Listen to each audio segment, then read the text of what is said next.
இன்றைய மெசேஜ் என்ன? Today's message is, நாம் செய்ய வேண்டிய பிராயச்சித்தம் என்ன? what is atonement we are going to do?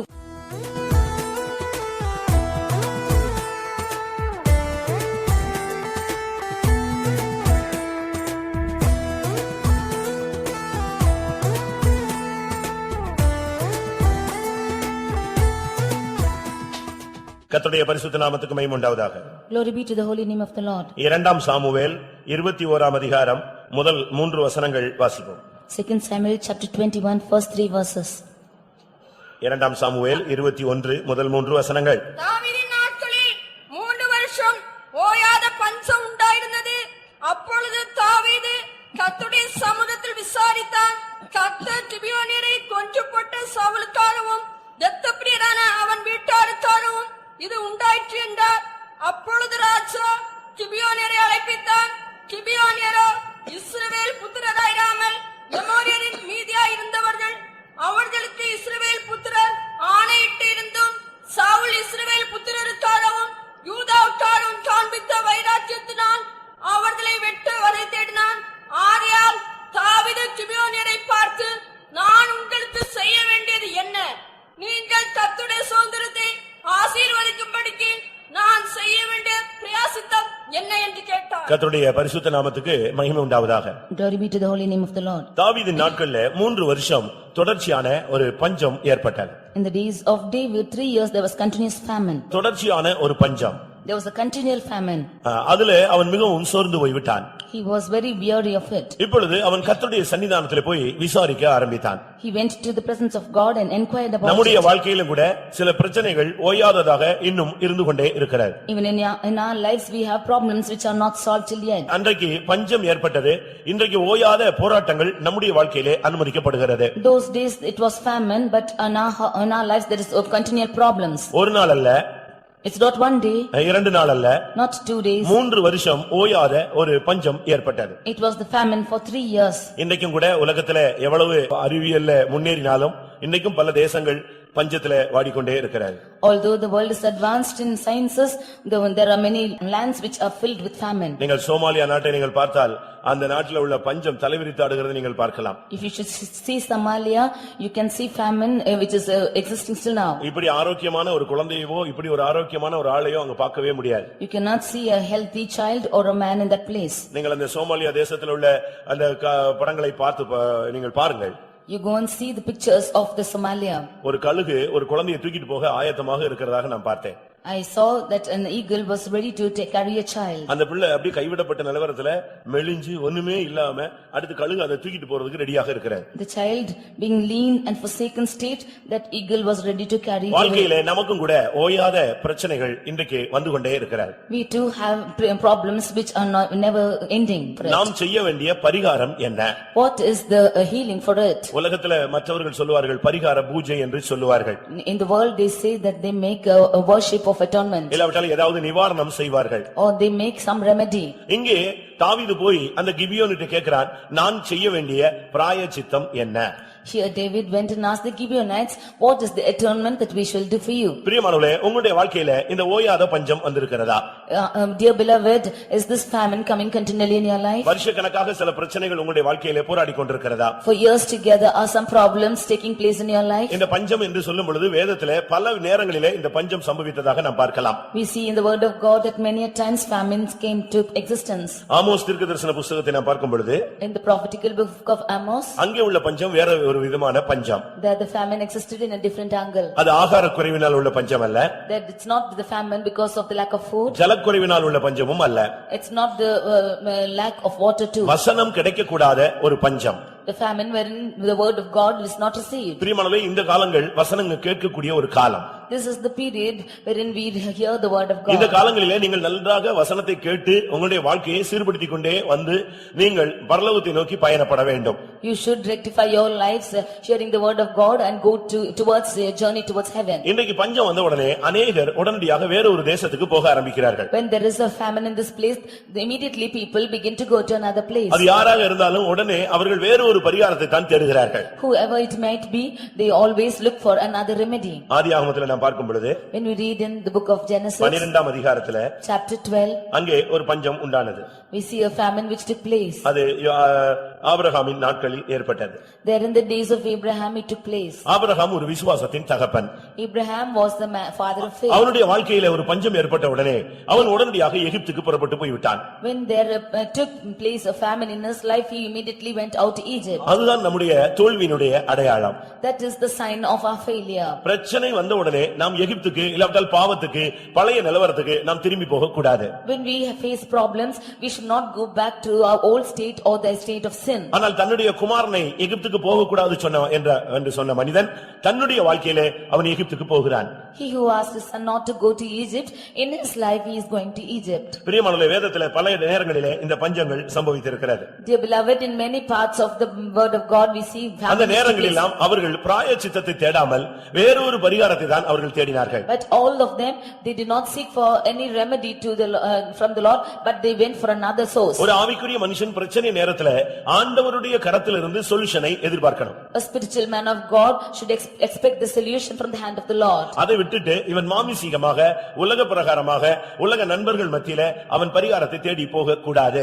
But after flesh, he should not look for a remedy towards his friends or any other people in the world. Abraham அந்த பஞ்சத்திலே எகிப்துக்கு போனபடியினால், Because Abraham went during the famine to Egypt, ஈசாக்கும் கூட அதே பிராக்டிஸ்ல வந்து விட்டான். even Isaac came to that same practice. ஆதியாகமம் 26:1 நாம் பார்க்கும் பொழுது, When we read in Genesis chapter 26:1, ஆபிரகாமின் நாட்களில் உண்டான பஞ்சத்தை அல்லாமல் பின்னும் ஒரு பஞ்சம் உண்டானது. they took a famine again in that land after the days of Abraham. அன்றைக்கு ஆபிரகாம் எகிப்துக்கு போனான், இன்றைக்கு ஈசாக்கு பெலிஸ்தரிடத்திலே போய்விட்டான். Then Abraham went to Egypt, now Isaac went to the Philistines. பிரியமானவர்களே, நீங்கள் பிரச்சனை நேரத்திலே பிராயச்சித்தமாய் தேவனிடத்தில் போகிறீர்களா, மனிதனிடத்தில் நீங்கள் போகிறீர்களா? Dear beloved, for your solution for the problems, are you going towards the Lord or towards man? Ruth 1ஆம் அதிகாரம் 1ஆம் வசனத்தை பார்க்கும் பொழுது, When we read in book of Ruth chapter 1:1, அங்கே எருசலேமிலே இல்லாவிட்டால் பெத்லகேமிலே ஒரு பஞ்சம் உண்டானது. there took a famine in the land of Bethlehem. அந்த நகோமி அந்த புருஷன் பிள்ளைகள் உடனடியாக அவர்கள் மோவாப் தேசத்துக்கு பயணப்பட்டு விட்டார்கள். This Naomi, her husband and both the children, they traveled towards the land from this Bethlehem, Judah. அவர்கள் மோவாப் தேசத்துக்கு பயணப்பட்டார்கள். They went to the land of Moab. அருமையானவர்களே, நீங்கள் எங்கே போகிறீர்கள்? Dear beloved, where are you going to? உங்களுடைய பிரச்சனைகள்ல பிராயச்சித்தம் தேடி நீங்கள் எங்கே போகிறீர்கள்? In your problems, seeking for solutions, where are you going நல்ல to? விசுவாசிகள் தான், You are good believers, அபிஷேகம் பெற்றவர்கள் தான். you are anointed people. ஆனா பிரச்சனை ஓயாமல் வந்த உடனே நீங்கள் போகிற போக்கு என்ன? When your problems come continually, what is your go? 2ஆம் ராஜாக்கள் 6ஆம் அதிகாரத்திலே ஒரு பஞ்சம் ஏற்பட்டது. 2 Kings chapter 6, they took another famine. அந்த பஞ்சத்திலே கழுத தலை கூட சேல்ஸ்ல கிடைக்காம போய்விட்டது. In that famine, even the head of the கழுதை the தலை ass also was not found. பிரியமானவர்களே, யோசித்து பாருங்கள். We just think and see, இப்படிப்பட்ட பிரச்சனைகள் உங்களுடைய வாழ்க்கையில வந்திருக்கிறதா? such problems did come in your life. ஓயாத பஞ்சம் என்று சொல்லுகிறது ஓயாத போராட்டங்களை காண்பிக்கிறது. When we say continual famine, means it's continual problems. மனைவியினுடைய சண்டை ஓயாத ஒழுக்கு என்று சொல்லப்பட்டிருக்கிறது. The fighting of the wife is something which is continual. அப்படியானால் புருஷனுடைய சண்டையும் ஓயாத ஒழுக்குதான். Therefore, even the fight of the husband is also continual. நாம் பிராயச்சித்தமாய் எங்கே போகிறோம்? Well, dear beloved, where are we going for our solution? ஆனால் தாவீது இப்படிப்பட்ட நேரங்களிலே தேவனை நோக்கி பயணப்பட்டான். But David traveled towards the Lord for her solution. அவன் உடனடியாக 3 வருஷம் பஞ்சம் வந்த உடனே ஆண்டவரை தேட ஆரம்பித்தான். When there came 3 years of famine, he sought for the Lord. அவன் நினைத்தான் சீக்கிரமாக இந்த பஞ்சம் போய்விடும் என்று. He thought soon this famine will go. மறுபடியும் மழை பெய்துவிடும், செழிப்பாக மாறிவிடும் என்று எண்ணினான். He thought again that it will rain and we can live a life of flourishing. ஆனால் அந்த பஞ்சம் தீர்ந்தபாடில்லை. But the famine did not go. அதுவே நாமும் கூட சில காரியங்களை விசுவாசித்து எதிர்பார்த்து காத்துக்கிறோம். Dear beloved, we are also seeking and asking and waiting for some things. ஆனாலும் கூட சில காரியங்கள் நமக்கு வாய்க்காமலே போய் கொண்டிருக்கிறது. But some things did not come to us at all. ஒரு நாள் அல்ல, It's not one day. சில வருடங்கள் கூட அந்த பிரச்சனை வந்து கொண்டே இருக்கிறது. Even for years together, these problems are coming. ஒரு பெண்ணுக்கு 12 வருடமாக அந்த வியாதி இருந்தது. One girl had a sickness for 12 years. ஒரு திமிர்வாதக்காரனுக்கு 8 வருஷமாக அந்த போராட்டம் இருந்தது. For a man of palsy, he had 8 years of problem. ஒருவனுக்கு 38 வருஷமாக வேதனை இருந்தது. One had a pain for 38 8 years. அந்த பெண் 18 வருஷமாக பாதிக்கப்பட்டிருந்தாள். One woman was striving for 18 years. பிரியமானவர்களே, இப்படி வருஷ கணக்காக நம்முடைய விசுவாசிகள் குடும்பங்கள்ல பலவிதமான போராட்டங்களில் போகிறவர்கள் அநேகம் உண்டு. Like this in the family of our believers, we find that there were problems here for years together. இதுக்கு தாவீது என்ன செய்தான்? What did David do for this? அவன் நேரடியாக கர்த்தருடைய சன்னிதானத்துக்கு போனான். He went to the presence of God for his remedy. ஒரு தேவனுடைய பிள்ளை என்று சொல்லுகிறவன் கர்த்தரிடத்துல போய் விசாரித்து பழக வேண்டும். A child of God should go and inquire the Lord for his problems. உங்களுடைய பிரச்சனைகளுக்கு யாரிடத்துல நீங்கள் பரிகாரத்தை தேடுகிறீர்கள்? For whom are you seeking for solutions? ஒரு சில ஊழியக்காரங்கிட்ட போய் கேட்பாங்க. Some of them will go and ask for the workers. அவங்க ஏதாவது சொல்லுவாங்க. They will tell something. அது ஒரு சில நேரங்களில் கை கொடுக்காமல் போய்விடும். Sometimes it might happen or it will go. அதுக்கு பிறகு அவங்க ஊழியக்காரங்க பக்கமே வர மாட்டாங்க. Then they will never come close to the workers. ஒரு சிலர் அப்படி அல்ல. Some are not so. ஒரு சிலர் ஊழியக்காரங்க கிட்ட பிரச்சனையை ஷேர் பண்றதே கிடையாது. Some of them do not share their problems with the workers. பிரியமானவர்களே, எப்படி இருந்தாலும் நீங்கள் தேவனிடத்துல உங்களுடைய பிரச்சனைகளை ஷேர் பண்ணுங்கள். Somehow, dear beloved, you share your problems with the Lord. மறுபடியும் 2 சாமுவேல் 21:1 வாசிப்போம். 2 Samuel 21:1. தாவீதின் நாட்களில் 3 வருஷம் ஓயாத பஞ்சம் உண்டாயிருந்தது. அப்பொழுது தாவீது கர்த்தருடைய சமூகத்தில் விசாரித்தான். கர்த்தர் கிபியோனியரை கொன்று போட்ட சவுலுக்காகவும் இரத்தப்பிரியரான அவன் வீட்டாருக்காகவும் இது உண்டாயிற்று என்றார். பிரியமானவர்களே, அவன் கர்த்தரிடத்துல விசாரித்தான். Dear beloved, he inquired of the Lord. இன்னைக்கு நம்மில் எத்தனை பேர் பிரச்சனைகள் நேரத்துல கர்த்தரிடத்துல விசாரிக்கிறோம்? Today, how many of us are inquiring the Lord for our problems? மனைவியினுடைய வயிற்றிலே குழந்தைகள் மோதிக்கொண்டிருந்த பொழுது ஈசாக்கு தேவனை நோக்கி ஜெபித்தான். When the children were fighting in the womb of the wife, Isaac prayed to the Lord. அதேபோல அந்த ரெபெக்காள் கர்த்தருடைய சன்னிதானத்துல போய் விசாரித்தாள். Even so, Rebecca went and inquired from the Lord. தாவீதினுடைய வாழ்க்கையை நீங்கள் பார்த்தால், If you consider the life of David, எந்த ஒரு பிரச்சனை ஆனாலும் தேவனிடத்தில் தான் அவள் விசாரித்து பழகினாள். for any problem, he only inquired from the Lord. உங்களுக்கு மனசாட்சியை தொட்டு சொல்ல முடியுமா? Can you touch your conscience and உங்கள் say? இருதயத்தை தொட்டு சொல்ல முடியுமா? Can you touch your heart and say? என்றைக்கு இந்த மார்க்கத்துல வந்தீங்களோ அதுக்கு பிறகு என்னுடைய பிரச்சனைகளுக்கெல்லாம் கர்த்தரை மாத்திரம் தான் விசாரிக்கிறேன்னு சொல்றவங்க எத்தனை பேர் இருக்கீங்க? From the time you came to this religion, how many of you can say you have been inquiring your problems from the Lord? கர்த்தரிடத்தில் நீங்கள் விசாரித்தால் தெளிவான ஒரு விடை உனக்கு கிடைக்கும். If you should inquire the Lord, then you can have a right answer. அதை விட்டுவிட்டு Leaving that, ஆபிரகாமை போல நீங்கள் எகிப்துக்கு போக கூடாது. do not go to Egypt like Abraham. அதுபோல ஈசாக்கை போல நீங்கள் பெலிஸ்தருடைய தேசத்துக்கு போக கூடாது. Even so, like Isaac, you should not go to the land of Philistines. அதுபோல நகோமியை போல நீங்கள் மோவாப் தேசத்துக்கு போக கூடாது. Or like Naomi, you should not go to the land of Moab. இது எதை காண்பிக்கிறது? What does this show? உலகம், மாமிசம், பிசாசை நீங்கள் தேடுவதை காண்பிக்கிறது. This shows that you are seeking for the world, sin and Satan. மாம்சமான மனிதனை தேடி உங்களுடைய பிரச்சனைகளுக்கு நீங்கள் பரிகாரத்தை தேடி போகிறீர்களா? Are you going and seeking for fleshly people for your solutions? உங்களுடைய பிரச்சனைகளுக்கு பிசாசை தேடி போகிறீர்களா? Are you seeking for Satan for your solution? உங்களுடைய பிரச்சனைகளுக்கு உலக பிரகாரமான காரியங்களை தேடி போகிறீர்களா? Are you seeking for worldly matters for your problems? அப்படியானால் நீ வாக்குத்தத்த சந்ததி அல்ல. If so, you are not a promised generation. ஒரு காலத்திலே ஆபிரகாம் போனார், ஆனால் பின்பு பாடம் படித்துக் கொண்டபடினால் தன்னுடைய குமாரனை இனிமேல் எகிப்துக்கு அனுப்பக்கூடாது என்று அவன் சொல்ல ஆரம்பித்தான். Once Abraham went to Egypt, but when he learned the lesson, he told his son not to go at any time to Egypt. இங்கே கர்த்தர் சொன்னார், 2 காரியத்தின் நிமித்தம் அந்த ஓயாத பஞ்சம். Here the Lord said, because of 2 reasons, this famine is existing. அருமையானவர்களே, நம்முடைய வாழ்க்கையில பிரச்சனைகளுக்கு 2 காரணம் இருக்கிறது. There are 2 reasons for our problems in our life. ஒன்று கிபியோனியரை கொன்று போட்ட Saul. One is Saul who killed Gibeonites. இரண்டாவது இரத்தப்பிரியனான அவன் வீட்டார். Secondly, the people who are bloodshed by இந்த his 2 household. காரணத்துக்காகத்தான் அங்கே ஓயாத பஞ்சத்தை கர்த்தர் அனுமதித்தார். For these 2 reasons, the Lord had admitted this famine which for 3 years. அருமையானவர்களே, உங்களுடைய வாழ்க்கையில கூட பிரச்சனைக்கு 2 காரணம் இருக்கிறது. In your life also there are 2 reasons for your problems. அதனால அவன் கிபியோனியரை பார்த்து கேட்டான், நான் செய்ய வேண்டிய பிராயச்சித்தம் என்ன? Therefore he went and feared and asked the Gibeonites, what shall we do? நான் உங்களுக்கு செய்ய வேண்டியது என்ன? What shall I do for you? நீங்கள் கர்த்தருடைய சுதந்திரத்தை ஆசீர்வதிக்கும்படி நான் செய்ய வேண்டிய பிராயச்சித்தம் என்ன? That you might bless the inheritance of the Lord, what is the atonement that I shall make? இன்னைக்கு உலகத்துல பாத்தீங்கன்னா பலவிதமான பரிகாரங்கள் நடந்து கொண்டே இருக்கிறது. You can see many atonements taking place in the world. ஒரு ஆவி போராட்டம்னா உடனே அதுக்கு ஒரு பூஜை செய்வான். If there is a spirit problem, then they make a puja. இன்னைக்கு ஆவிக்குரியவர்கள் என்ன செய்றார்கள்? What are spiritual people doing தங்களுடைய today? பிரச்சனை வந்த உடனே இருக்கிற எல்லாருக்கும் போஸ்ட் கார்டு எழுதி போடுறாங்க.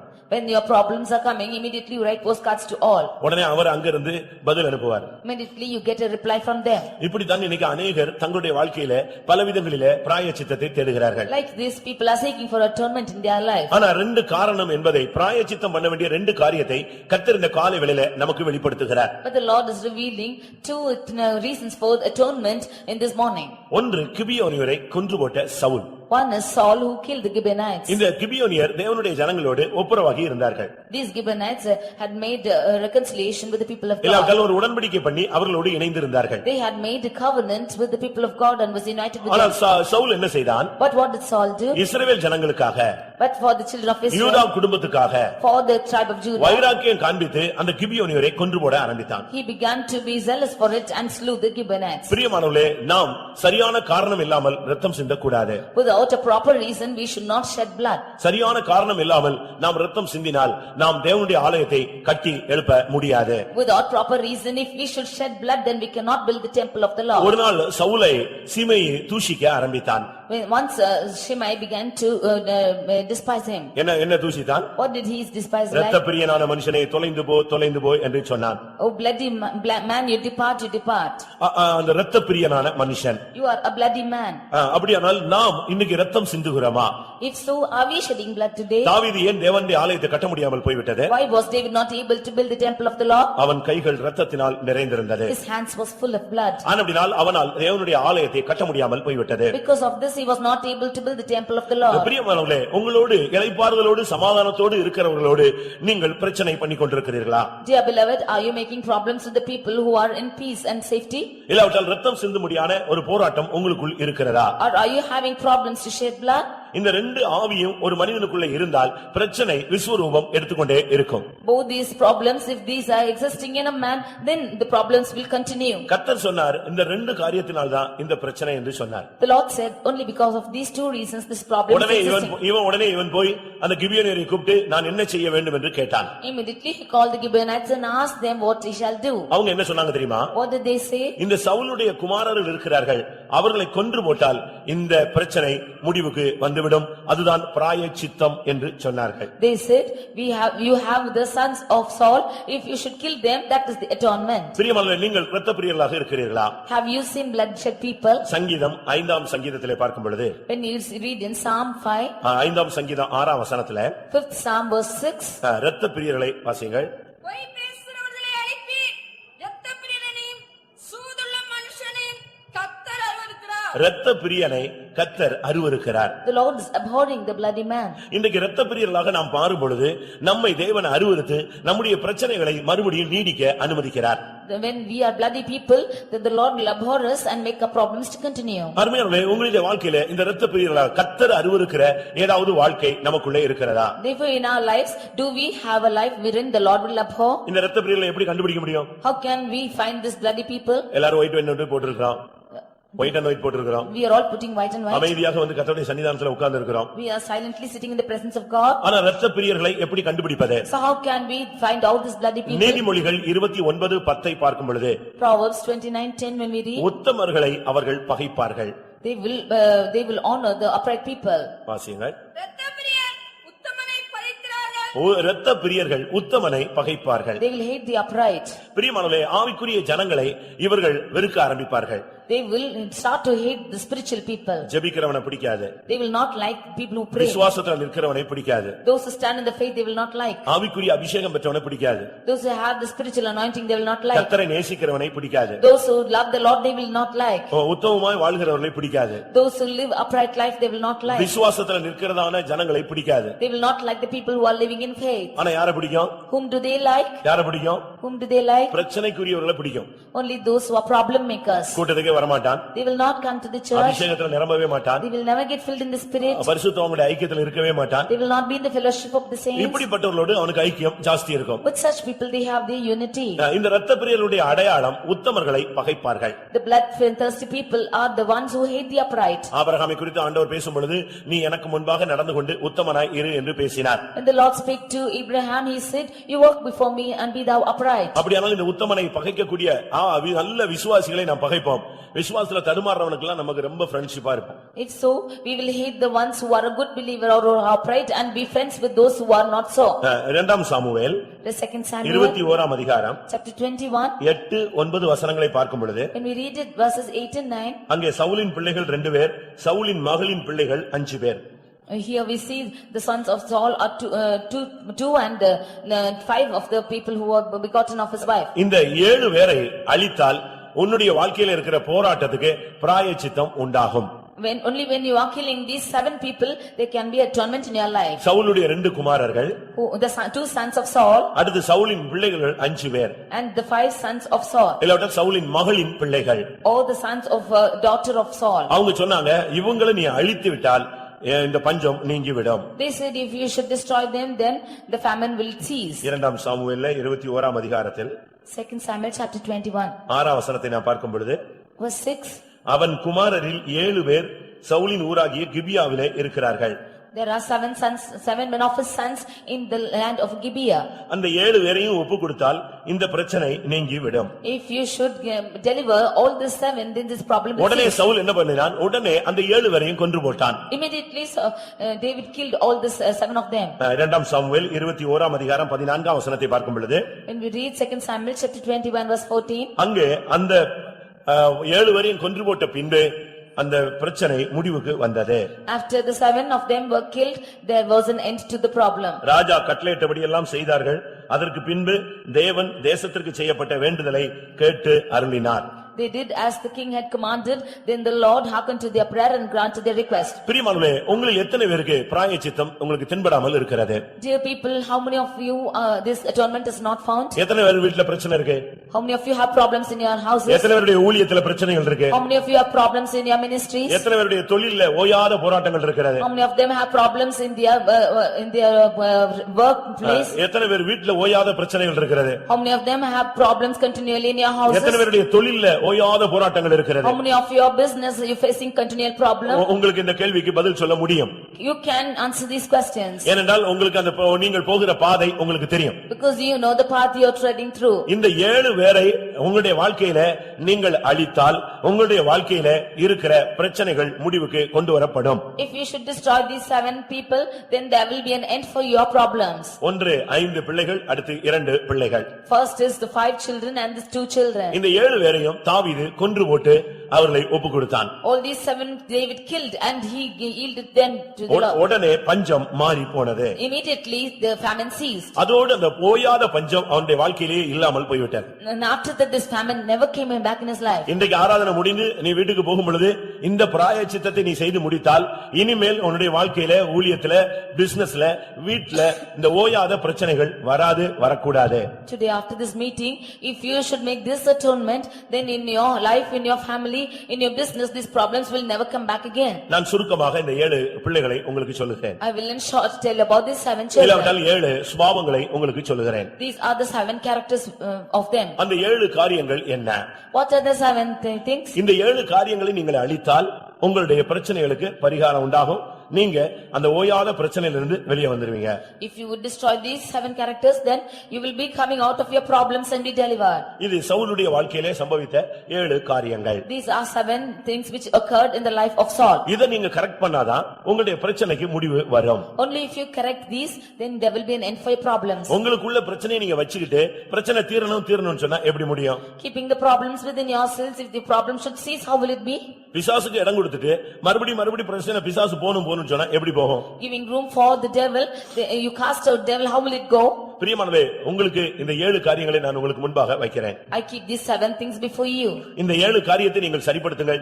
இனிமேல் உங்களுடைய வாழ்க்கையில இந்த ஓயாத பிரச்சனை வராது. You rectify these 7 things in you and this problem will never come back to you. அன்னைக்கு ரொம்ப சிம்பிளா 7 பிள்ளைகளையும் கொன்று போட்டான். He very simply killed 7 of them. ஆனா 7 சுபாவங்களை அழிப்பது என்பது ரொம்ப கஷ்டமான ஒரு காரியம். But to destroy 7 natures is very difficult. முதலாவது நம்முடைய வாழ்க்கையில் உள்ள ஓயாத பிரச்சனைக்கு முதல் தோல்விகரமான சுபாவம் என்ன? The first nature which is defeating us is 1 Samuel 1 Samuel 18ஆம் அதிகாரம் chapter 18 9ஆம் வசனம். verse 9. 1 சாமுவேல் 18:9. அந்நாள் முதற்கொண்டு சவுல் தாவீதை காய்மகாரமாய் பார்த்தான். இதுதான் முதல்ல உள்ள பொல்லாத ஆவியினுடைய போராட்டம். This is the first reason for the problem. பார்வையில் உள்ள மாற்றம்.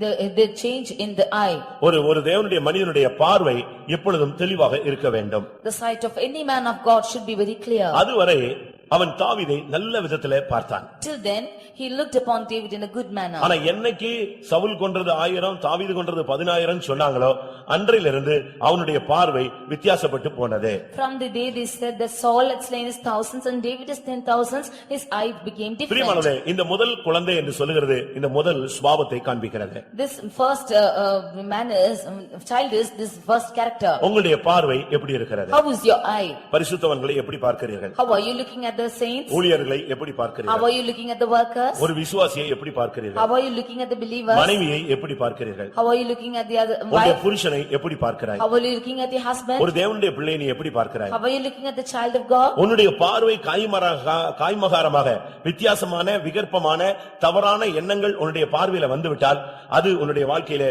ஓயாத பிரச்சனைக்கு ஒரு காரணமாக அமையும். If you have a different eye or you are eyeing somebody, then there will be a problem which is not existing. ஒரு தேவனுடைய பிள்ளை முதலாவது இந்த பார்வையில தெளிவை பெற்றுக்கொள்ள வேண்டும். One child of God should have a clearance in his sight. ஊழியக்காரங்களா பாருங்க. You should see the workers and them by themselves. பரிசுத்தவான்களாய் பாருங்கள். You see the saints as their saints. ஒரு விசுவாசியை விசுவாசியாய் பாருங்கள். You look at a believer as a believer. வயதில் மூத்தவனை ஒரு மூப்பனாக பாருங்கள். You look at the elder, those who are elderly to you as an உங்களுடைய elder. வயதில் சிறந்த சிறியவர்களை உங்களுடைய பிள்ளைகளாக பாருங்கள். Those who are smaller to you, you look them as the children. அப்படித்தான் தீமோத்தேயுவிலே சொல்லப்பட்டிருக்கிறது. That is how it is told in Timothy. முதிர் வயது உள்ளவர்களை நீ எப்படி எண்ண வேண்டும்? How you should count the people who are elder to you. வாலிப சகோதர சகோதரிகளை நீ எப்படி எண்ண வேண்டும்? How you should count the young brothers and sisters. சவுலுடைய வாழ்க்கையில முதல் பிரச்சனையே இந்த பார்வையில உள்ள போராட்டம் தான். In the life of Saul, the first problem is in his sight. அந்த காதுல அந்த வார்த்தை கேட்டதிலிருந்து அவனுடைய பார்வை குழப்பமாகி மாறிவிட்டது. From the day he heard the voice resounding in his ears, this was a problem. நமக்கு கூட சில சந்தேக விதைகளை சத்துரு விதைத்து விடுகிறான். Sometimes there is a seed which is sown in us. இல்லாவிட்டால் களையை பிசாசு நமக்குள்ளே விதைத்து விடுகிறான். Satan is sowing these tares in us. அதுக்கு பிறகுதான் வீடுகளிலே ஓயாத பிரச்சனையை நாம் கண்டுபிடிக்கிறோம். Only after that we have continual problems in our house. உங்களுடைய பார்வை எப்படி இருக்கிறது? How is your sight? இந்த பார்வை அன்றைக்கு மாறினதிலிருந்து சாகுற வரைக்கும் மாறவே இல்லை. From the day that sight changed that day till his death it never changed. அதுக்கு பிறகு தாவீது எத்தனையோ ட்ரிப் அவன் நேரடியா பார்த்தான். After that David saw him many times. அவனை பேசினான். He spoke to him. ஆனாலும் கூட அந்த உள்ளத்தில் இருந்த அந்த வேதனை அவனை விட்டு போகவே இல்லை. But his eye within himself did not go away from him. ஒருவரை ஒருவர் தங்களிலும் மேன்மை உள்ளவர்களாக எண்ணிக்கொள்ளுங்கள். You count one another greater than yourself. ஒரு விசுவாசியை உன்னை விட நல்ல பெரிய ஆளா நீ எடுத்துக்கொள்ளணும். You should count a believer greater than you. ஒரு தேவனுடைய பிள்ளையை உன்னை விட நன்மை உள்ளவனாக எடுத்துக்கொள்ள வேண்டும். You should count another child of God a greater person than you. அவனுடைய ஜீவிதத்திலே சில பொய் இருந்தால் பொய்யை களைந்து நீங்கள் மெய்யை பேசுங்கள். If there be lies in his life, you take away that lie and you speak truth. இந்த காய்மகார பார்வைதான் முதலாவது அவனுடைய வாழ்க்கையில தோல்விக்கு இடம் கொடுத்தது. This sight which is eyeing gave him a first failure. அது வந்த பின்பு After it came, அவனுக்கு இந்த பிசாசு போராட்டம் எல்லாம் அதிகமாகிவிட்டது. the problem of the devil increased in him. 1 Samuel 1 Samuel 16 அதிகாரம் chapter 16 14 வசனம். இரண்டாவது அவனுடைய character. verse 14, the second character. கர்த்தருடைய ஆவி சவுலை விட்டு நீங்கினார். கர்த்தரால் வரவிடப்பட்ட ஒரு பொல்லாத ஆவி அவனை கலங்க பண்ணி கொண்டிருந்தது. பிரியமானவர்களே பாருங்க, இரண்டாவது அவன் பிசாசுக்கு இடம் கொடுக்கிறான். Secondly, he is giving room for Satan. ஒன்று அவனுடைய பார்வை மாறி போனது. Firstly, his sight changed. உங்களுடைய பார்வை எப்படி இருக்கிறது? How is your sight? நீங்க தேவனை எப்படி பார்க்கிறீர்கள்? How are you looking at God? நீங்க உங்களால கரெக்ட்டா பார்க்க முடியுதா? Are you able to look at him correctly? இயேசுவை 2 சீஷர்கள் பேசிக்கொண்டே போனார்கள். There were 2 disciples who spoke with Jesus. ஆனா யாரை கண்டுபிடிக்க முடியல? But whom did they not see? எம்மாவூருக்கு போகும்போது இயேசு அவர்களோடு பேசிக்கொண்டே போனார். ஆனால் அவர் இயேசு என்று யாரால கண்டுபிடிக்க முடியல?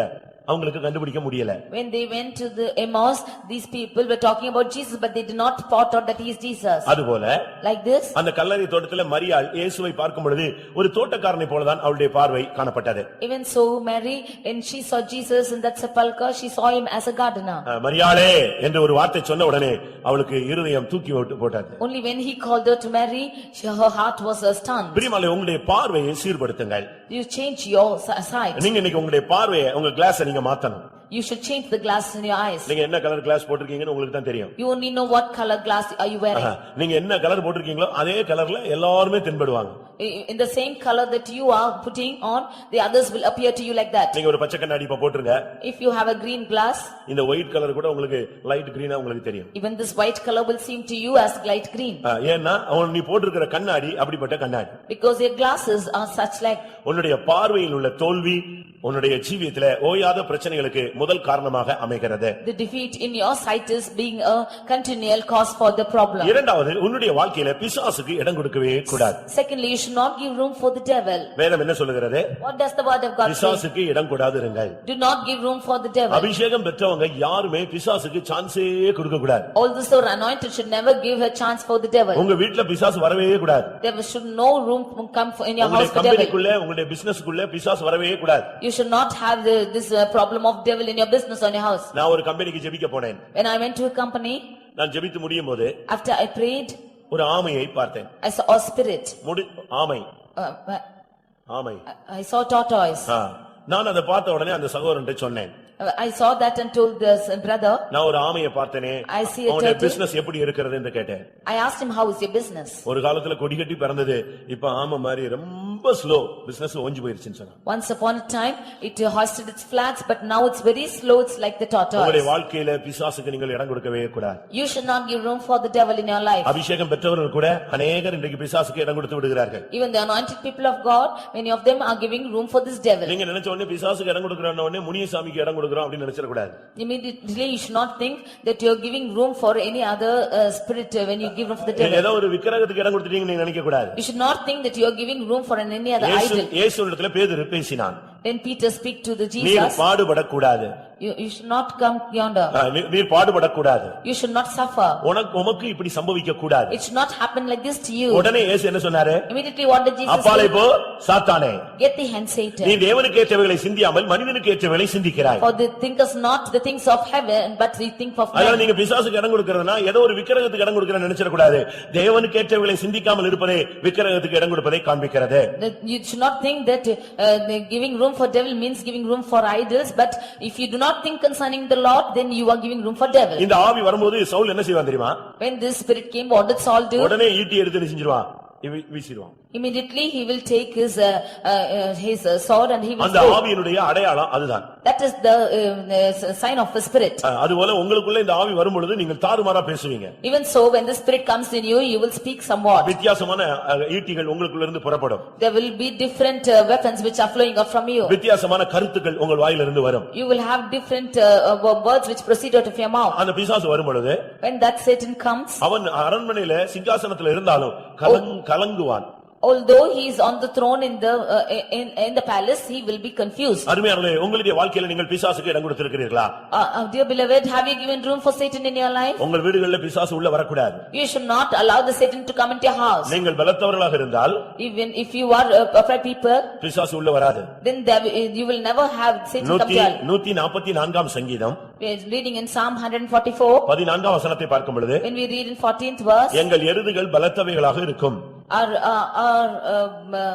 Our asses are full of strength. சத்துரு உட்புகுதலும் குடியோடி போகுதலும் இராது. There will be no incoming and outgoing of Satan. எங்கள் வீடுகளில் கூக்குரல் உண்டாகாது. There will be no shouting in our houses. இந்த சாத்தான் வந்தாதான் வீட்ல கூக்குரலும் சண்டையும் வாக்குவாதங்களும் சத்தங்கள் அதிகமும் உங்களுக்கு கேட்க ஆரம்பிக்கிறது. Only when Satan is coming into your house, you will have complaining in your houses and shouting. சவுலுடைய 7 பிள்ளைகளை கொல்றது ரொம்ப சிம்பிள்.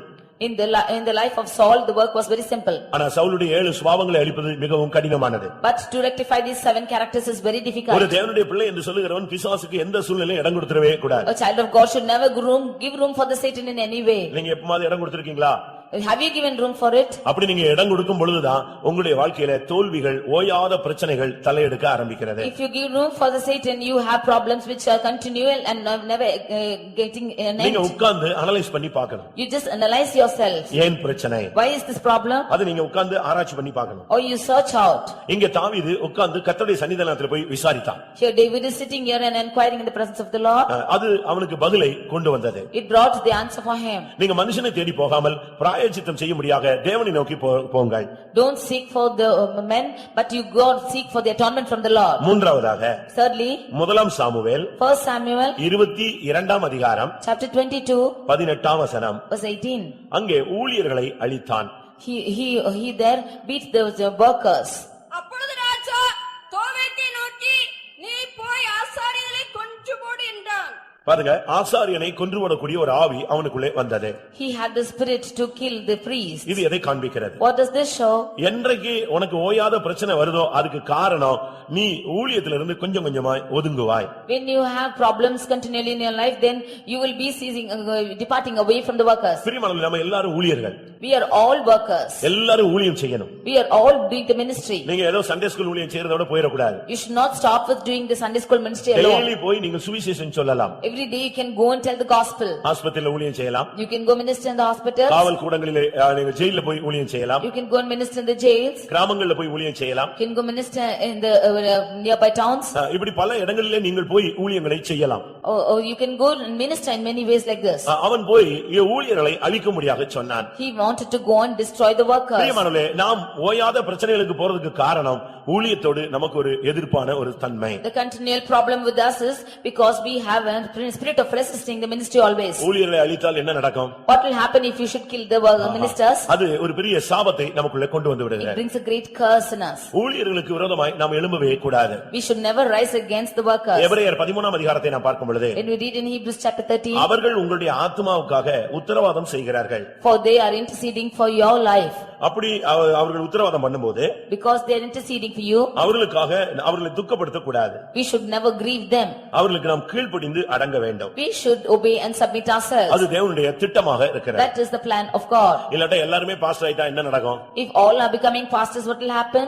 இவன் ஊழியர்களுக்கு விரோதமாய் எழும்பினான். He rose against the priest. இந்த ஊழியர்கள் செய்த தவறு என்ன? What is the mistake they have done? தாவீது போனபோது அந்த ஊழியன் அவனுக்கு ஒரு அப்பத்தை கொடுத்தான். When David went, he gave him a bread. அவனுக்கு தேவ சமூகத்து அப்பத்தை தாவீதுக்கு அந்த ஊழியக்காரன் கொடுத்தான். That priest gave him the bread from the presence of the Lord. இரண்டாவது, கோலியாத்தினுடைய பட்டயத்தை அவன் கையில் கொடுத்தான். Secondly, he gave him the sword of Goliath. இந்த ரெண்டு காரியத்தை அவன் கையில கொடுத்தபடியால், When these two were given to him, தாவீது சமாதானத்தோடு புறப்பட்டு போய்விட்டான். David in peace went from that place. இது சவுலுக்கு தெரிந்த பொழுது அந்த ஊழியக்காரர் எல்லாம் கொல்றதுக்கு அவன் ஆர்டர் கொடுத்தான்.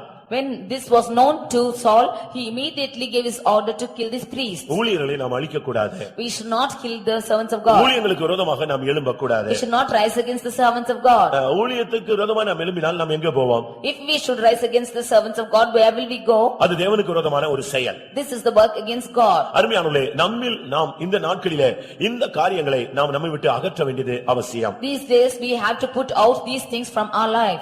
என்ன அவங்க பகுதியில் என்ன இருந்தாலும், whatever might be their part, தேவாடி சமாதானமா போய்டு.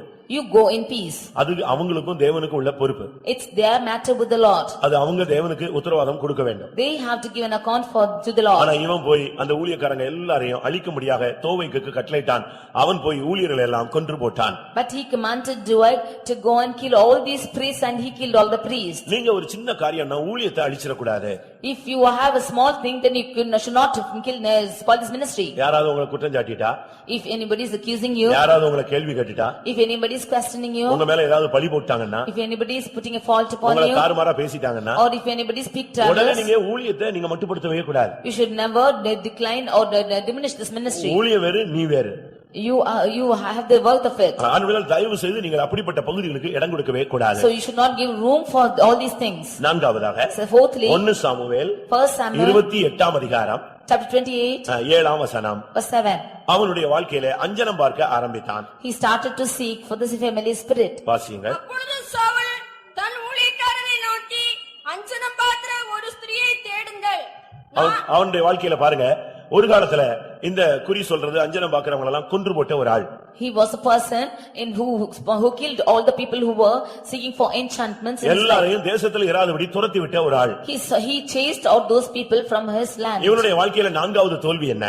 The fourth failure in his life is அவன் குறி கேட்க ஆரம்பித்தான். he started to ask for enchantments. சென்னையில ஒரு இடம் இருக்கிறது. There is a place in Chennai. இயேசுவின் நாமத்திலே இங்கே குறி சொல்லப்படும்.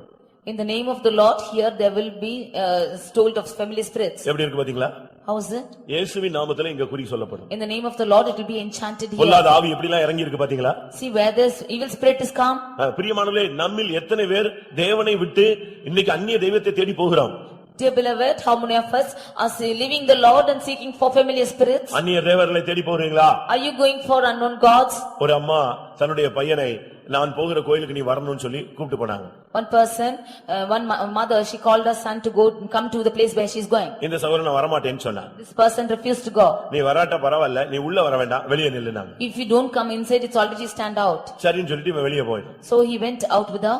வெளியே நின்று விட்டு திரும்பி வந்து விட்டான். He stood outside and came. ஆனா அந்த ஆவி அவனை பிடிச்சிருச்சு. But that spirit got hold of him. அந்த ஆவி பேசும்போது சொல்லுது, நீ என் சன்னிதானத்துக்கு வராட்டாலும் என் சன்னிதானம் இருக்கிற இடத்துக்கு நீ வந்துட்ட. Although you did not come to the place where I am, you came to the doorstep of the place where I am. நீங்க யாராவது அந்நிய தெய்வத்தை தேடி போறீங்களா? Are you seeking for unknown gods outside? மந்திரங்களை தேடி போறீங்களா? Are you going for enchantments? எதுக்கு இந்த வார்த்தையை கர்த்தர் பேசுறாரு? Why is the Lord speaking this? ஏன் இன்னைக்கு இந்த பிரசங்கத்துல இந்த வார்த்தை பிராயச்சித்தத்துக்கு வருது? Why is this message coming out of an atonement? உங்கள யாரோ அஞ்சனம் பார்க்கிற ஆவி உங்களுக்கு உள்ள இருக்கிறது. Some of you have the spirit of enchantments. நீங்க யாரோ ஒரு ஆள் இப்படிப்பட்ட காரியங்களில் ஈடுபட்டிருக்கிறீர்கள். One person is out here is entangled in this matter. இல்லாவிட்டா தேவனுடைய வார்த்தை வெறுமையாய் வராது. Or this word will not come emptily. அப்படி யாராவது செய்கிறீர்களா பிரியமானவர்களே? Are you doing like this? நீங்க அப்படி போகும்போது when you go, உங்களுடைய வாழ்க்கையில பிரச்சனை சால்வ் ஆகவே ஆகாது. You will never have your problem solved in your life. பிரச்சனை ஓயாத பிரச்சனையாக தான் இருந்து கொண்டே இருக்கும். The problem will only continue. ஒரு நாள் அல்ல, not one day. வருஷக்கணக்கா இந்த பிரச்சனை நீடித்து கொண்டே இருக்கும். But for years together this problem will exist. யாராவது அப்படி போறீங்களா? Are you going like this? சொந்தக்காரங்க கூப்பிட்டாங்க என்று சொல்லி because your relatives called. ஒரு ஊழியக்காரன் சாட்சி சொன்னார். One worker of God said like this. அவரே அவங்க தகப்பன் ஒரு இந்து கோயிலுக்கு இழுத்து கொண்டு போனார். His father took him to an Hindu temple. அப்ப இவன் போய் ஊழியக்காரட்ட கேட்டான். Then he went and asked the servant of God, நான் போகவா வேண்டாமா? Shall I go or not? அப்ப அந்த ஊழியக்காரர் என்ன சொல்லிவிட்டாரு? Then the servant of God said, போகாதன்னு சொல்லாம தகப்பனுக்கு கீழ்ப்படின்னு சொல்லிட்டாரு. He said he did not ask him not to go. He said obey your father. சரின்னு சொல்லி இவர் அந்த ஊர்ல போய் இறங்கினார். So saying so he went and to that place. இவன் சின்ன பையன். He was a small lad. அங்க போய் இறங்கின உடனே because friend when he went there, அவங்க பெரியப்பா வந்து கழுத்துல கைய போட்டு இவனை அப்படியே இழுத்தே கொண்டு போய் அந்த கோயிலுக்குள்ள விட்டார். His elder father, he called him and put him his hand on his shoulder and took him to the temple. இவன் வாலிப பையன், அவரை எதிர்த்து ஒண்ணுமே செய்ய முடியல, அழுதுகிட்டே போய்ட்டான். He was a young lad, could not resist him, so crying he ஆனா went. உள்ளுக்குள்ள ஆவியானவர் போராடிக்கொண்டே இருந்தார். But within him the spirit of God was striving. இப்ப அந்த கோயில்ல கொண்டு போய் நிப்பாட்டியாச்சு. Now he was placed in that temple. இப்ப அவனை பிரதிஷ்டை மாதிரி பண்ணதுக்கு அவங்க ட்ரை பண்ணாங்க. Now they wanted to make a consecration with him. இவன் இனிமேல் இயேசு பக்கம் போக கூடாது. Hereafter he should not go towards Jesus. உடனே அந்த ஆவியை அவங்க வரவழைச்சாங்க. Immediately they called for that spirit. அந்த ஆவி வரவே மாட்டேங்குது. That spirit is not coming at all. இவன் ஆவியில் நிரம்பிக்கிட்டே இருக்கான். This person is filled with the spirit of God. அந்த ஆவி வரவே மாட்டேங்குது. That spirit is not coming. இவனுங்க டென்ஷன் ஆயிட்டாங்க. He became full of tension. பயங்கர டென்ஷன்ல கடைசில அந்த ஆவியை ஏன் வரவில்லை அப்படினு கூப்பிட்டான். He said why that spirit did not come finally. இவனை முதல்ல வெளிய அனுப்பு, நான் வரேன்னு சொல்லிச்சு. It said you chase this person out and I will come. இவனை வெளிய அனுப்பு. You send him out. இவனுக்குள்ள இருக்கிற நாமம் வித்தியாசமான நாமம். The tongue in him is different. இவனை வெளிய அனுப்பு, அப்பதான் நான் இப்ப வெளிய வர முடியும். When you are chasing him out, I will come in. ஏன் வர முடியாதுன்னு அந்த தகப்பன் அந்த ஆவிட்ட போராடினார். Why he did not come? Because that brother was striving with that spirit. அந்த ஆவி வரவே இல்ல. That spirit never came in. கடைசில என்ன நடந்தது தெரியுமா? What happened finally? அந்த தகப்பன் அன்னைக்கு இயேசு ஏத்துக்கிட்டார். இதுதானே தெய்வம், உண்மையான கடவுள் உங்க கடவுள் தான்டா. இந்த ஆவி வரவே மாட்டேங்குன்னு சொன்னார். It was that day that the father accepted Jesus because that Lord is the true God and the spirit is not coming. உங்களுக்குள்ள இப்படிப்பட்ட போராட்டங்கள் இருக்கிறதா? So have you these problems in your life? யாராவது குறி கேட்க போறீங்களா? Are you going to see enchantments? கிளி ஜோசியம் பார்க்க போறீங்களா? Are you going to look for wizards? Guy பார்க்கறீங்களா? Are you looking at your hands? ஏதோ ஒன்னு நீங்க பார்க்கிற ஒரு ஆவி ஆளு இங்க உட்கார்ந்திருக்கு. You have something which you are looking for in this place. உன்னுடைய ஓயாத பிரச்சனைக்கு இது ஒரு காரணம். The reason for your continual problem is this. அடுத்ததாக முதலாம் சாமுவேல் Nextly 1 Samuel 31 அதிகாரம் chapter 31 4ஆம் வசனம். verse 4. தன் ஆயுதக்காரியை நோக்கி அந்த விருத்த சேதனம் இல்லாதவர்கள் வந்து என்னை குத்தி போட்டு என்னை அவமானப்படுத்தாதபடிக்கு நீ உன் பட்டயத்தை உருவி என்னை குத்தி போடு என்றான். அவனுடைய ஆயுதக்காரி மிகவும் பயப்பட்டதனால் அப்படி செய்ய மாட்டேன் என்றார். அப்பொழுது சவுல் பட்டயத்தை நட்டு அதன் மேல் விழுந்தான். இது தற்கொலையின் ஆவியை காண்பிக்கிறது. This is the spirit of suicide. இன்னைக்கு கூட தற்கொலையின் ஆவி சபைக்குள்ளேயும் போராடுகிறது. Today also the spirit of suicide is prevailing in the church. நல்ல விசுவாசிகள் கூட வாழ்க்கையில விரக்தியாகி அவங்க அந்த தற்கொலையின் ஆவிக்கு இடம் கொடுக்கறாங்க. Even good believers, when they are totally vexed, they give room for this spirit of suicide. ஏன் வாழணும்? Why should I live நான் anymore? வாழ்ந்து என்ன செய்ய போறேன்? What is the reason? ஆண்டவர் எனக்கு என்ன செய்துட்டார்? What has the Lord done for me? இவ்வளவுமாய் உன்னை பாதுகாத்ததே தேவனுடைய பெரிய ஈவு. Hitherto the Lord has preserved you, it's his great gift. ஆண்டவருடைய தயவுதான் நம்மை மட்டுமாய் பாதுகாத்து வருகிறது. It is the mercy of the Lord that you are preserved thus far. ஆனா இன்னைக்கு अनेகர் வாழ்க்கையில விரக்தி அடைஞ்சு உடனடியாக தற்கொலைக்கு இடம் கொடுக்கிறீர்கள். But immediately many of you are giving room for the spirit of ஒரு suicide. சின்ன பிரச்சனை வந்த உடனே நீங்கள் வாழ்க்கையினுடைய முடிவுக்கு நீங்கள் தள்ளப்பட்டு கூட போக கூடாது. Even you face a small problem, you should not go to this decision. என்ன வந்தாலும் நீங்க கர்த்தருக்காக நிக்க வேண்டும். Whatever might come, you should stand for the என்ன Lord. வந்தாலும் தேவ ஆவியின் பலத்தினால் நீங்கள் நிற்க வேண்டும். Whatever might come, you should stand for the spirit of God. மரணம் வந்தாலும் நீங்க அதுக்காக துணிந்து நிக்க வேண்டும். Even if the heaven should fall, you should stand for it. நீங்களே மரணத்தை தேடி போக கூடாது. You should not seek for death by yourself. நீங்கள் அப்படி தற்கொலையின் ஆவிக்கு இடம் கொடுத்தால் நீங்கள் இவ்வளவு நாள் பைபிள் தூக்குனதுல அர்த்தமே கிடையாது. If you should give room for the spirit of suicide, then you have no purpose. தற்கொலையின் ஆவிக்கு இடம் கொடுக்கும் பொழுது தேவனுடைய நாமம் தூஷிக்கப்படுகிறது. If you give room for the spirit of suicide, then the Lord's name is deceived. அருமையானவர்களே, உங்களில் எத்தனை பேர் இப்படிப்பட்ட சூழ்நிலைக்கு தள்ளப்பட்டீர்கள்? How many of you have been put away to this situation? இந்த ஆவிக்கு இடம் கொடுத்தீங்கன்னா அது மறுபடி உங்களோடு போராடி உங்களை ஜெயிக்க அது முயற்சி எடுக்கும். If you give room for this spirit, then again and again it will strive and try to overcome you. மறுபடி உன்னுடைய வாழ்க்கையிலே அந்த போராட்டங்கள் வந்து கொண்டே இருக்கும். Again and again these problems will come to exist. தற்கொலையின் ஆவிக்கு இடம் கொடுக்கும் பொழுது இந்த ஆவி ஓயாத பிரச்சனையை திரும்ப கொண்டு வரும். When you give room for the spirit of suicide, continual problems will come to you. இன்றைக்கு தற்கொலை பண்றவனை பிடிச்சு வச்சிருங்க, அடுத்து அந்த ஆவி அவனோடு போராடி யாரும் இல்லாத நேரத்துல அவனை தள்ளி கொண்டு போகும். Today this spirit will defend you, but one day when nobody is there, this spirit will take you to death. கர்த்தருடைய பரிசுத்த நாமத்துக்கு மகிமை உண்டாவதாக. Glory be to the holy name of the Lord. அடுத்ததாக 1 Samuel 16:1. First Samuel chapter 16 verse 1. தேவன் அவனை புறக்கணித்தார். The Lord rejected him. ஆண்டவர் புறக்கணிக்கிற வாழ்க்கை நமக்கு வரவே கூடாது. We should never have a life which is rejected by the Lord. வாசிங்க. நீ கர்த்தர் சாமுவேலை நோக்கி இஸ்ரவேலின் மேல் ராஜாவாய் இராதபடிக்கு நான் புறக்கணித்து தள்ளின சவுலுக்காக நீ எந்த மட்டும் துக்கித்துக் கொண்டிருப்பாய். கர்த்தர் புறக்கணிக்கிற ஒரு வாழ்க்கை அவனுக்குள் வரும் பொழுது ஓயாத பிரச்சனை வந்துவிடும். When a life which the Lord is rejecting is coming into him, then there is continual problem. ஆண்டவர் புறக்கணிக்கிற வாழ்க்கைக்கு நாம் இடம் கொடுக்கவே கூடாது. We should never give room for the life wherein we are rejected by the Lord. மனுஷன் புறக்கணிக்கலாம். Man can reject. ஆனா தேவன் புறக்கணிக்கிற வாழ்க்கை நமக்கு வந்துட கூடாது. But we should not have a life wherein God will reject us. இவனை கர்த்தர் சொல்றார், நான் புறக்கணித்து தள்ளின இந்த சவுலுக்காக நீ எம்மட்டும் துக்கம் ஊண்டி கொண்டிருப்பாய் என்று கேட்கிறார். He asked him, how long will you mourn for this Saul, seeing that I have rejected him? நம்முடைய வாழ்க்கையை கர்த்தர் புறக்கணிக்கிறாரா, கர்த்தர் நேசிக்கிறாரா? Is the Lord rejecting our life or loving us? ஆண்டவர் உங்களை நேசிக்கிறாரா, உங்களை தன்னோடு அணைத்துக் கொள்கிறாரா?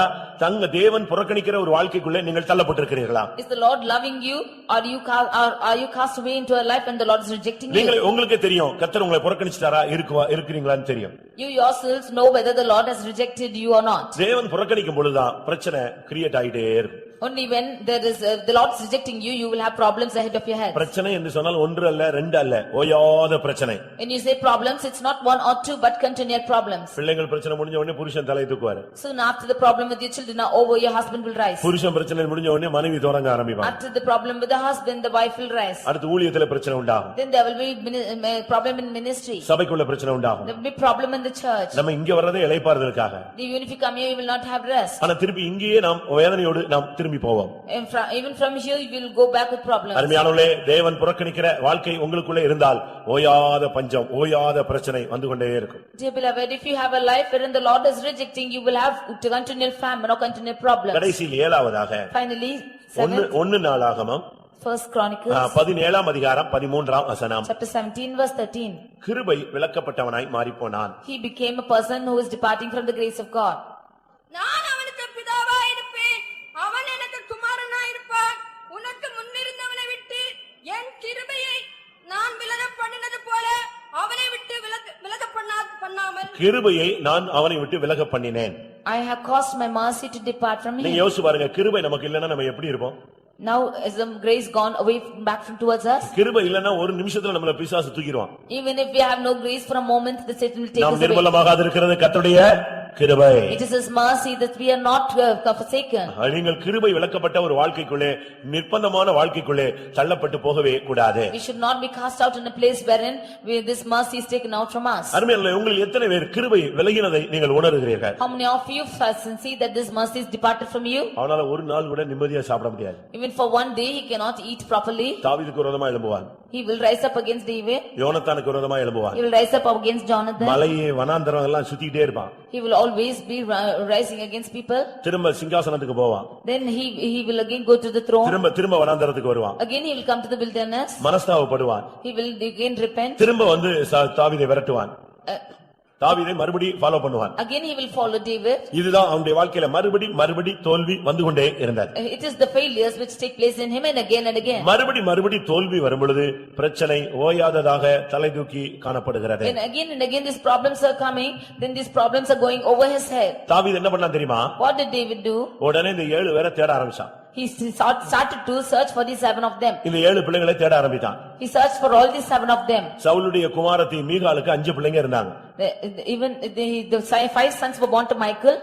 அடுத்து 2 பிள்ளைங்க வேற இடத்துல சவுலுடைய பிள்ளைகள் இருந்தாங்க. And 2 sons of Saul were in a different place. மொத்தம் 7 பேரையும் அவன் கொன்று போட்டான். All these 7 he totally destroyed. அந்த பிரச்சனை சால்வ் ஆச்சு. உடனே அந்த ஓயாத பஞ்சம் நின்று போனது. The problem was solved and the famine ceased. 2 Samuel 21:14 பஞ்சம் மாறி போனது. தேவன் தேசத்துக்காக பண்ணின விண்ணப்பத்தை கேட்டு அருளினார். Even in 2 Samuel 21:16 we see that the Lord heard the prayer and the Lord had ceased from the famine. 14ஆம் வசனத்திலே தேவன் அந்த விண்ணப்பத்தை கேட்டு அருளினார். In the 14th verse we see that the Lord had hearkened to their prayer. பிரியமானவர்களே, இந்த கூட்டத்திலே உங்களில் எத்தனை பேருக்கு ஓயாத பிரச்சனைகள் இருக்கிறது? In this meeting how many of you have problems which are not ceasing? ஓயாத வியாதி, The sickness which is not ceasing. ஓயாத பிசாசின் போராட்டம். Continual power of Satan. நல்ல ஆவியில் நிரம்புறோம், பிசாசு போராடுறான். They will get filled in the spirit but this striving with this evil நல்ல spirit. அபிஷேகத்துல நிரம்பி வீட்டுக்கு போறோம், பிரச்சனைகள் அப்படி இருக்கு. We are getting anointed in the spirit but the problems are still in the house. அது அபிஷேகத்துல உள்ள குறை அல்ல. It's not the shortfall in the anointing. ஆனா நாம் இந்த சவுலுடைய 7 பிள்ளைகளை கொல்லாமலே ஆவியில் நிரம்பிட்டே இருக்கோம். But without killing these 7 sons of Saul we are getting filled in the spirit. இந்த சவுலுடைய ஆவி என்ன தெரியுமா? What are the spirit of Saul? பிசாசுக்கு இடம் கொடுப்பான், ஆவிக்கும் இடம் கொடுப்பான், அபிஷேகத்துக்கு இடம் கொடுப்பான். He will give room for the Satan and also for the spirit of God. எப்படி இருக்கும்னு பாத்தீங்களா? See how it will be. 2 ஆவிக்கும் ஒரே நேரத்துல இடம் கொடுப்பான். He will give room for both these spirits at the same time. 1 Samuel 1 Samuel 18 chapter 10 வசனம் வாசியுங்கள். verse 10. மறுநாளிலே தேவனால் விடப்பட்ட பொல்லாத ஆவி சவுலின் மேல் இறங்கிற்று. அவன் வீட்டிற்குள்ளே தீர்க்கதரிசனம் சொல்லிக் கொண்டிருந்தான். The next day the evil spirit from the God came upon Saul and he prophesied in the midst of the house. நீங்க அந்த வசனத்தை நல்லா படிச்சு பாருங்க. You just read that verse properly and see. தேவனால் விடப்பட்ட பொல்லாத ஆவி அவன் மேல் இறங்கிற்று. The evil spirit from the God came upon Saul. அதே வசனத்துல அவன் வீட்டுக்குள்ள என்ன செஞ்சுட்டு இருந்தான்? என்ன சொல்லிட்டு இருந்தான்? தீர்க்க தரிசனமோ சொல்லிட்டு இருந்தான். At the same time he prophesied in the midst of his house. அப்ப இவன் லைஃப் எப்படி இருக்குன்னு பாருங்க. See how his life is. ஒரு பகுதியில பயங்கர பிசாசு போராட்டம், இன்னொரு பகுதியில அபிஷேகத்தின் நிறைவு. On one hand and the definite evil spirit is working with him and on the other hand he is prophesying. இது ஜெயமான வாழ்க்கை அல்ல. This is not a victorious life. சின்ன கொஞ்சம் மனஸ்தாபப்பட்ட உடனே ஒரு அபிஷேகம் வரும், அதை வச்சிட்டு நீங்க வின் பண்ணிடலாம்னு நினைச்சுக்க கூடாது. After repenting a little you have the anointing but you should not be think that you have the fullness of it. அவன் கேக்குறான், பிராயச்சித்தம் என்ன? He is asking for what is the atonement. கிபியோனியரே, நாங்கள் செய்ய வேண்டியது என்ன?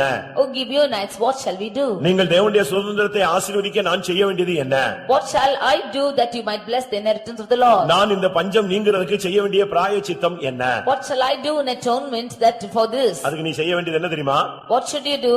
உன்னுடைய பார்வையை மாற்ற வேண்டும். You should change your sight. பிசாசுக்கு இடம் கொடுக்கிற வாழ்க்கையை நிறுத்தணும். You should stop giving room for the devil. ஊழியர்களுக்கு விரோதமான ஆவி உன்னை விட்டு விலகி போகணும். You the spirit against the servants of God should depart from you. அஞ்சனம் பார்க்கிறது, குறி கேட்கிறது, இந்த ஆவிக்கு நீ இடம் கொடுக்க கூடாது. You should not give room for enchantments of familiar spirits. தற்கொலையின் ஆவிக்கு நீ இடம் கொடுக்கவே கூடாது. You should not give for the spirit of suicide. தேவன் புறக்கணிக்கிற வாழ்க்கைக்கு இடம் கொடுக்க கூடாது. You should never give room for the life wherein you are rejected by the கிருபை Lord. விலக்கப்பட்ட வாழ்க்கைக்கு நீ இடம் கொடுக்க கூடாது. You should never give room for the life wherein grace departs from you. கிருபை விலக்கப்பட்டால், உன்னுடைய வாழ்க்கையிலே தேவன் உன்னை புறக்கணித்தால், நீ சாத்தானுக்கு இடம் கொடுத்தால், ஓயாத பிரச்சனை வந்து கொண்டே இருக்கும். If you depart from this mercy of God, if you give room for the Satan in your life, then the problems will continually எத்தனை exist. பேருக்கு வாழ்க்கையில் உள்ள பிரச்சனை நீங்கணும்னு ஆசைப்படுறீங்க? How many of you want your problems in your life to cease? அப்படி நீங்கணும்னு விரும்புகிறவங்க கண்களை மூடுங்க. So all those who desire, close your eyes. பிரியமானவர்களே, இது ஒரு ஆசீர்வதிக்கப்பட்ட ஒரு நேரம். Dear beloved, this is a blessed time. கர்த்தர் உன்னோடு பேச சொன்னது, நான் செய்ய வேண்டிய பிராயச்சித்தம் என்ன? The Lord asked me to speak to you that what is the atonement that I shall do. சவுலுடைய 7 சுபாவங்களை நீ அழித்தால் உன்னுடைய பிரச்சனைகளுக்கு முடிவு உண்டாகிவிடும். If you would destroy the 7 natures of Saul, then there will be an end for your problems. பஞ்சம் வந்த உடனே எகிப்துக்கு போகாதே. Don't go to Egypt when famine comes. பஞ்சம் வந்த உடனே நீ மோவாபுக்கு போகாதே. Don't go to Moab when your famine comes. பஞ்சம் வந்த உடனே நீ பெலிஸ்தருடைய தேசத்துக்கு போகாதே. Don't go to the land of Philistines when problem comes. மனுஷனை தேடி போகாதே. Don't seek man for your problems. உலகத்தை தேடி போகாதே. Don't seek the world for your problems. குறிகேக்க நீ போகாதே. Don't go for familiar prayers. கர்த்தருடைய சன்னிதானத்துல போய் விசாரி. Go to the presence of God and inquire. எல்லாரும் கண்களை மூடுவோம். All close your eyes. பிரியமானவர்களே, உங்களில் எத்தனை பேர் ஓயாத பிரச்சனையை சந்திக்கிறீர்கள்? Dear beloved, how many of you are continually facing problems? அப்படி ஓயாத பிரச்சனையை சந்திக்கிறவங்க கண்களை மூடி முழங்கால் படியிடுங்க. Those who are continually facing problems, you close your eyes and kneel down. முடிந்தா எல்லாரும் முழங்கால் போடலாம். All can kneel down. கர்த்தர் நம்முடைய மத்தியில கடந்து The வந்திருக்கிறார். Lord is come in our midst. நீ செய்ய வேண்டிய பிராயச்சித்தம் உனக்கு சொல்லப்பட்டிருக்கிறது. The atonement which you have to do is being told to you. நீ எந்த பூஜையும் செய்ய வேண்டியதில்லை. What you have to you to do? நீ எந்த பூஜையும் செய்ய வேண்டியதில்லை. Don't go for any pujas. எந்த காணிக்கையும் செலுத்த வேண்டாம். Don't give any offerings. நீ செய்ய வேண்டியது உன்னுடைய கேரக்டரை சரிப்படுத்தினால் போதும். But you rectify your character, that is enough. கர்த்தர் உனக்கு உதவி செய்ய கடந்து The வந்திருக்கிறார். Lord has come to help you. ஹalleluya, ஹalleluya. பிரியமானவர்களே, எல்லாரும் கண்களை மூடுங்க. என்னுடைய வாழ்க்கையில மறுபடி ஓயாத பிரச்சனைகள் வருகிறது என்பதை ஆவியிலே உணர்கிறேன்னு சொல்றவங்க கைகளை உயர்த்துங்கள். அது மனுஷன் மூலமோ, ஃப்ரெண்ட்ஸ் மூலமோ, குடும்பத்திலேயோ, பிசினஸ்லயோ, சபைக்குள்ளேயோ, மனதிலேயோ, சரீரத்திலேயோ மறுபடி பிரச்சனைகள் வந்து கொண்டே இருக்கிறது. இதுக்கு நீ பிராயச்சித்தம், எகிப்துக்கு போகாதே, பெலிஸ்தருடைய தேசத்துக்கு போகாதே, மோவாப் தேசத்துக்கு போகாதே. கண்களை மூடி, ஆண்டவரே, நான் செய்ய வேண்டிய பிராயச்சித்தம் என்ன என்று எனக்கு சொல்லிவிட்டீர். இந்த சவுலுடைய சுபாவம் என்னிலே 100க்கு 100 அழிக்கப்படட்டும் ஆண்டவரே. அல்லேலூயா. இந்த 7 வல்லமைகளையும் அவன் அழித்த போது உடனே அந்த தேசத்தில் இருந்த பஞ்சம் போய்விட்டது.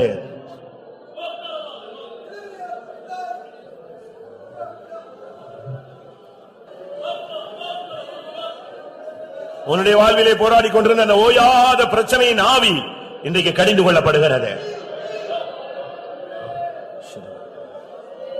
உன் பிள்ளைய, உன் புருஷனை, உன் மனைவிய, உன்னுடைய குடும்பத்தை ஆட்கொண்டிருந்த அந்த ஓயாத ஆவி உன்னை விட்டு இப்பொழுது விலகி போக போகிறது.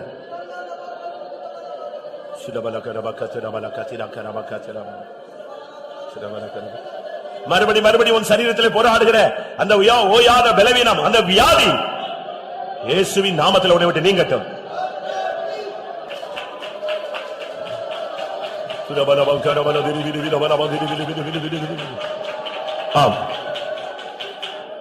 உண்மையாகவே ஓயாத பிரச்சனை எனக்கு இருக்குன்னு சொல்றவங்க 2 பேர்னாலும் கைகளை வைத்துங்க, அவங்களுக்காக ஜெபித்து முடிக்கலாம்.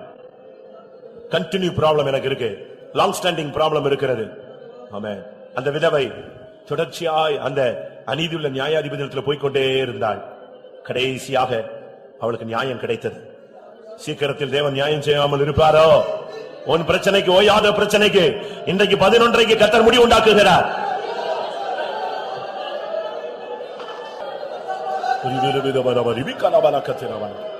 அவன் யாரெல்லாம் கைகளை உயர்த்தியிருக்கிறார்களோ அவங்களுடைய குடும்பங்கள்ல, வாழ்க்கையில போராடுகிற அந்த ஓயாத பிரச்சனையின் ஆவியை இயேசுவின் நாமத்தில் கடிந்து கொண்டு அபிஷேகத்தோடு எல்லாரும் ஜெபம் பண்ணுங்கள். இயேசுவின் நாமத்தில் புறப்படு, இயேசுவின் நாமத்தில் அழிக்கிறேன்.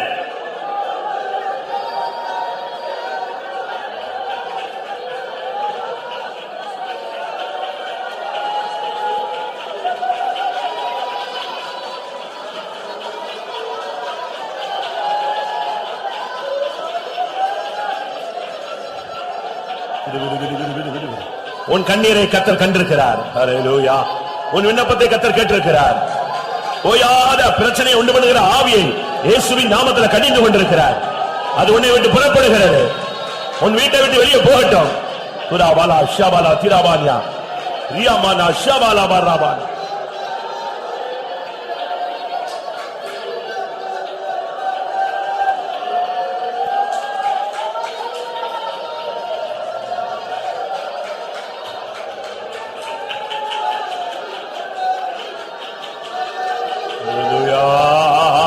வீரா பல பல பல பல பல.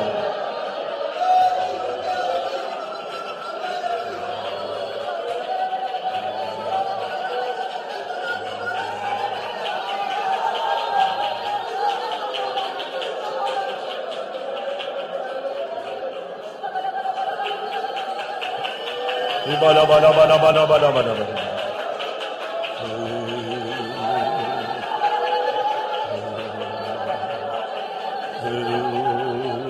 பல பல.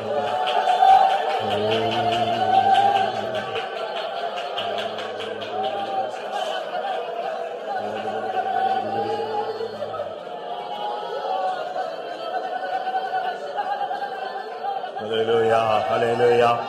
Ribala bala bala kshabala badira bala kade. Hallelujah. Tira bala karabaka, tiri bide bala balam tiri.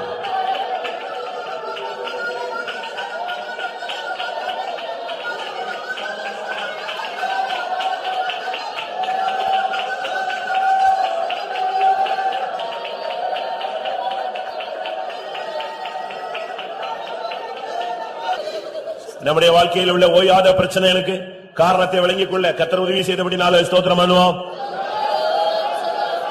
தோதிரா தோதிரா தோதிரா தோதிரா தோதிரா தோதிரா.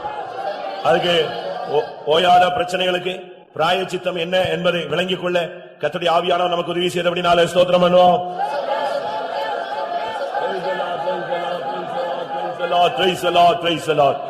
ஜனத்தோடு போராடுகிற சவுலுடைய 7 வல்லமைகளை கர்த்தர் அளித்தபடினால ஸ்தோத்திரம் பண்ணுவோம். ஜனத்தோடு போராடின ஓயாத பிரச்சனைக்கு கர்த்தர் ஒரு முடிவு உண்டாக்கினபடினால ஸ்தோத்திரம் பண்ணுவோம். விடுதலையோடு ஜீவித்து அவரை சந்திக்க உதவி செய்ய முடியாது ஸ்தோத்திரம் பண்ணுவோம். பிதா குமாரன் பரிசுத்த ஆவியானவருக்காய் ஸ்தோத்திரம் பண்ணுவோம். எல்லா மகிமையும் அவருக்கே செலுத்தி ஸ்தோத்திரம் பண்ணுவோம்.